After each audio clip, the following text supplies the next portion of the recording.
discuss about the internal feature of the heart. As we all know, there are four chambers in the heart: right atrium, left atrium, right ventricle, and the left ventricle.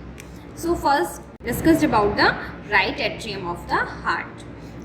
Right atrium is directed backward towards the right side. In the exterior, we can see the sulcus terminalis extend from the opening of superior vena cava to the opening of inferior vena cava. It is also the right border of the heart, and this sulcus terminalis correspond to the crista terminalis in the interior of the right atrium. Right atrium is separated with the right ventricle with the help of right part of atrioventricular groove, which contain right coronary artery and anterior cardiac vein. Now the interior of the right atrium, it is quadrilateral in shape. It is divided into two parts: anterior rough part, which is formed by the right half of right primitive atrium. This is the rough part because of the musculus pectinity. Posterior smooth part is also known as the sinus venerum, and it formed by the right horn of sinus venosus. This is the posterior smooth part, and the two parts are separated with the help of crest-like structure. This structure is known as crista terminalis. Now the posterior part is smooth, and there is opening of the veins. Superiorly, opening of superior vena cava. This is the superior vena cava. So posterior superiorly, the opening of superior vena cava, and this opening transmit the deoxygenated blood from the upper part of the body. This opening is not guarded by any valve. Inferiorly, another opening for the inferior vena cava. This is the opening of inferior vena cava, and this opening is guarded by semilunar valve known as Eustachian valve. The valve has two horns. This is the left horn, and here you can see this is the right horn. The left horn and the right horn. The right horn continue above with the crista terminalis, whereas the left horn continue with the anterior margin of limbus fossa ovalis. This is the left horn, this is the right horn. Now another opening in the right atrium, opening of the coronary sinus. This opening lie antero-inferior to the opening of the inferior vena cava. This is the opening of coronary sinus.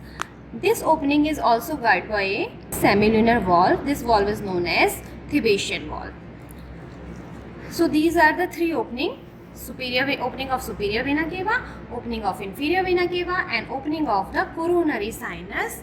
By this, the deoxygenated blood enter into the right atrium. Now, another opening in the right atrium is right atrioventricular orifice.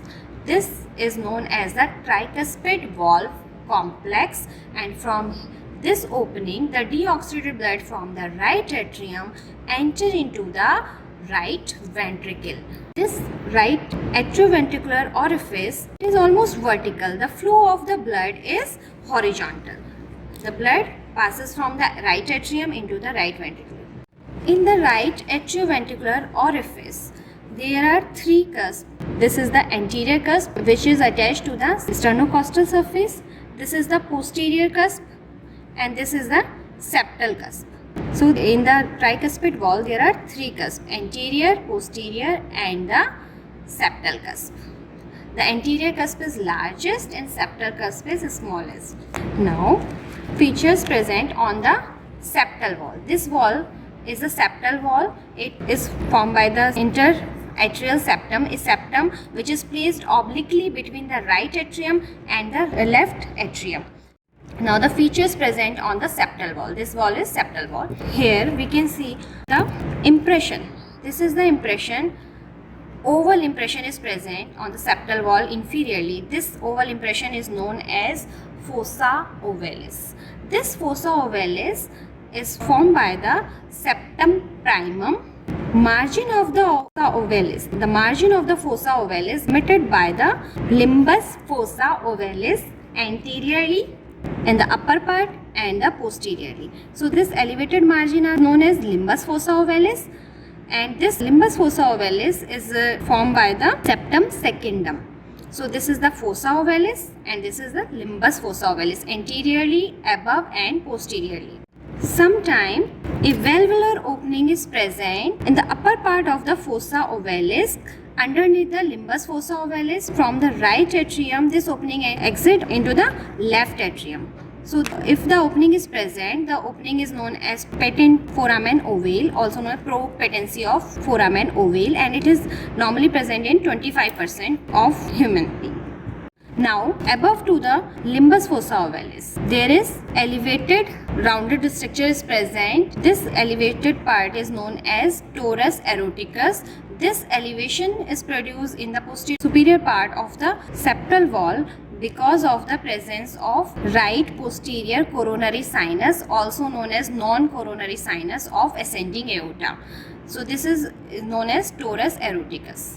Now in the posterior part, numerous openings present. These openings are known as foramen venerum minimi for the veni cordis minimi or the Thibetian veins. Now the anterior part. Anterior part is rough because of the musculus pectinity. This is the crista terminalis, which start from the or it extends from the septal wall, then runs above and towards the right side and runs continue downward with the right horn of Eustachian valve or valve of inferior vena cava.